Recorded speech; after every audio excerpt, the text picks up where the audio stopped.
എന്ത് തരം പ്രചാരണമാണ് പി കെ ശ്രീമതിക്കെതിരെ ഈ റൈറ്റ് വിംഗ് പ്ലാറ്റ്ഫോമുകൾ നടത്തുന്നത്? പിന്തിരിഞ്ഞു നിന്ന് പൊട്ടിക്കരയുന്നത് CPM നേതാവും മുൻ മന്ത്രിയും MP ഒക്കെ ആയ നമ്മുടെ ശ്രീമതി ടീച്ചറാണ്. മാധ്യമപ്രവർത്തകരോട് സംസാരിച്ചു കഴിഞ്ഞപ്പോൾ അവസാനം പിടിച്ചു നിൽക്കാൻ കഴിയാതെ അവർ പിന്തിരിഞ്ഞു നിന്ന് പൊട്ടിക്കരയുന്ന സീനാണ് നമ്മൾ കാണുന്നത്.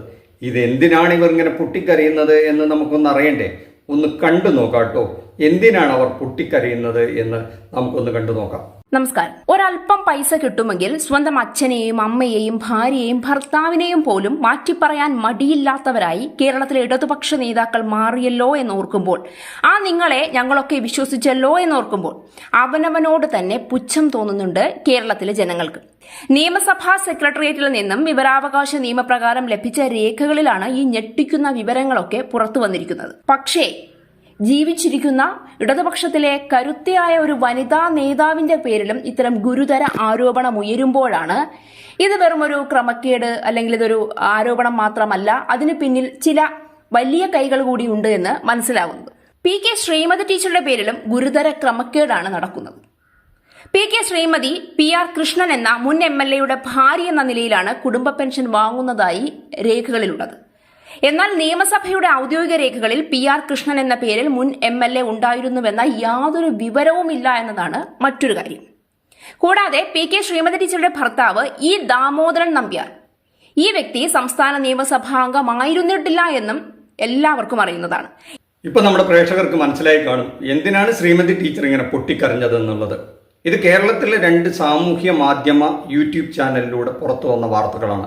ഇത് രണ്ടും ഒരു പ്രത്യേക രാഷ്ട്രീയ പാർട്ടികൾക്ക് വേണ്ടി പ്രവർത്തിക്കുന്ന ചാനലാണെന്നും നമുക്കറിയാം. ഈ വാർത്തകൾ കേട്ട് മനം മടുത്താണ് ടീച്ചർ പുറത്തു വന്ന് ഈ കാര്യങ്ങൾ പറയുന്നത്. ആ ടീച്ചർ പറഞ്ഞ കാര്യങ്ങളും കൂടെ കേട്ടിട്ട് നമുക്ക് കുറച്ച് കാര്യങ്ങൾ പറയാം.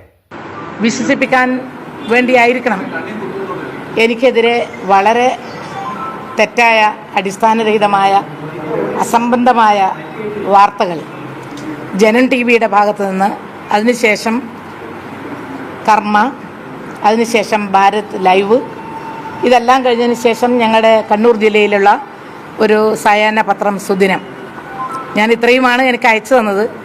പലരും അയച്ചു തന്നിട്ടുള്ള വാർത്തകൾ കണ്ടപ്പോൾ ഞാൻ വിചാരിച്ചു ഇതങ്ങനെ പോകുമെന്നാണ് ധരിച്ചത്.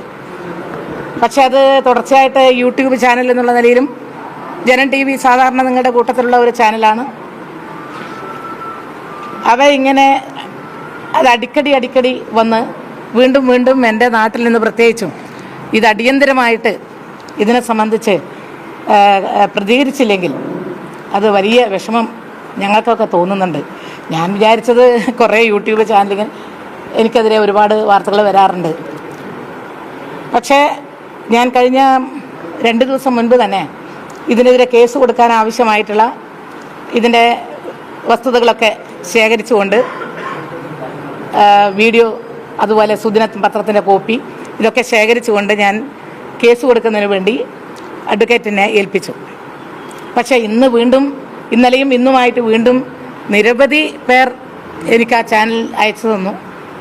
പ്രത്യേകിച്ച് ഭാരത് ലൈവ്, ജനം, കർമ്മ, ഇവരുടെയൊക്കെ വീഡിയോ അയച്ചു തന്നു. അതിൽ പറയുന്നത് ഏതോ ഒരു PR കൃഷ്ണൻ എന്ന് പറയുന്ന MLA ഉണ്ടത്രേ. ആ വ്യക്തിയുടെ ഭാര്യ ആയിട്ട് ഞാൻ അഭിനയിച്ച് നിയമസഭയിൽ MLA എന്നുള്ള നിലയിൽ കിട്ടേണ്ടുന്ന ഫാമിലി പെൻഷൻ ഞാൻ വാങ്ങുന്നു. ഇതാണ് വാർത്ത. ആ വാർത്ത അവതരണമൊക്കെ നിങ്ങളൊന്ന് കേൾക്കണം. പെൺകുട്ടികളാണ് അവതരിപ്പിക്കുന്നത്. കേട്ടാൽ വിശ്വസിച്ചു പോകുന്ന വിധത്തിലാണ്, വളരെ വൾഗറായിട്ടാണ് അവതരിപ്പിക്കുന്നത്. വളരെ വൾഗറായിട്ടാണ്. ഇത്രയും തെറ്റായിട്ടുള്ള അടിസ്ഥാനരഹിതമായ ഒരു വാർത്ത എന്നെപ്പോലെ 50 കൊല്ലമായിട്ട് ഈ സമൂഹത്തിൽ ഞാനുണ്ട്. എന്നിട്ട് ആ പെൺകുട്ടികൾ ഒരു വാക്കിനോട് ചോദിക്കുക, ഇല്ല. ആരെങ്കിലും ഇങ്ങനെയുണ്ടെന്നുണ്ടോ? ഇല്ല.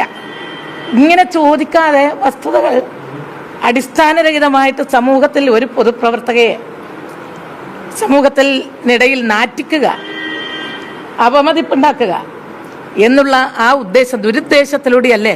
എത്ര വൃത്തികെട്ട രീതിയിലാണ് ഈ പ്രചരണം നടക്കുന്നത്.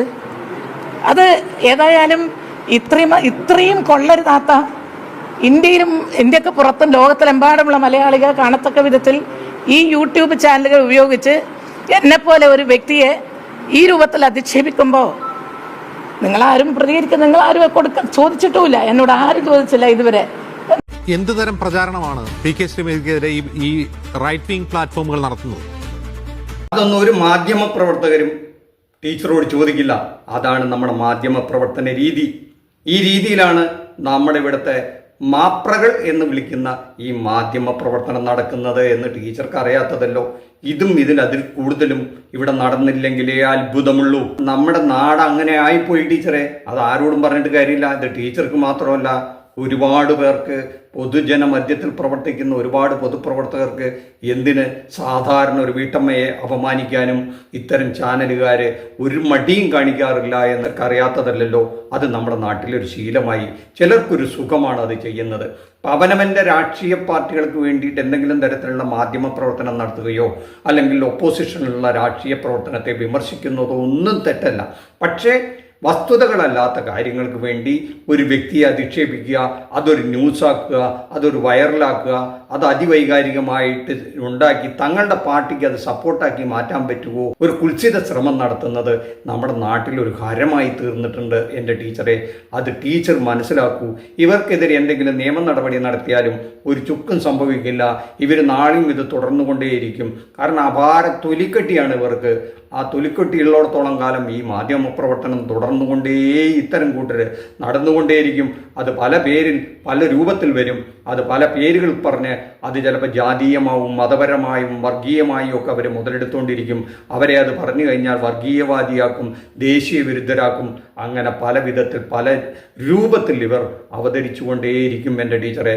ഇതിനൊക്കെ എന്തെങ്കിലും ഒരു പരിഹാരം ഉണ്ടാവുമോ എന്ന് ചോദിച്ചാൽ ഉണ്ടാകാനുള്ള ഒരു ശുഭപ്രതീക്ഷയും വെച്ച് പുലർത്തേണ്ട ആവശ്യമുണ്ടെന്ന് തോന്നുന്നേയില്ല. അത്രമാത്രം വസ്തുതാപരമാണ് എന്ന് തോന്നുന്ന വിധത്തിലാണ് ഈ വാർത്ത അവതരിപ്പിക്കുന്നത് തന്നെ.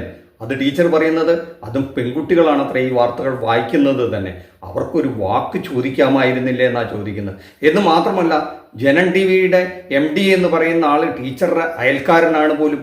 അദ്ദേഹത്തിന് ഈ ടീച്ചറെ നേരിട്ട് അറിയാത്തേ.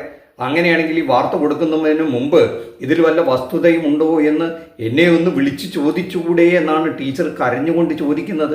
നമ്മൾ അയൽക്കാരല്ലേ? രാഷ്ട്രീയമായി വിരുദ്ധ ചേരിയിലാണെങ്കിലും വ്യക്തിബന്ധങ്ങൾ പുലർത്തുന്ന ഒരു നാടല്ലേ നമ്മുടേത്. രാഷ്ട്രീയപരമായ രണ്ട് വ്യത്യസ്ത ധ്രുവങ്ങളിലാണെങ്കിലും വ്യക്തിബന്ധങ്ങൾ ഉണ്ടാവുമല്ലോ. അങ്ങനെ ഒരു വാർത്ത കിട്ടിയാൽ അതിൽ വല്ല വസ്തുതയും ഉണ്ടോ ടീച്ചറെ എന്ന് ചോദിച്ചുകൊണ്ട് അത് കൊടുക്കുന്നതാണെങ്കിൽ അതിലൊരു മര്യാദയുണ്ടായിരുന്നു എന്നാണ് ടീച്ചർ പറയുന്നത്.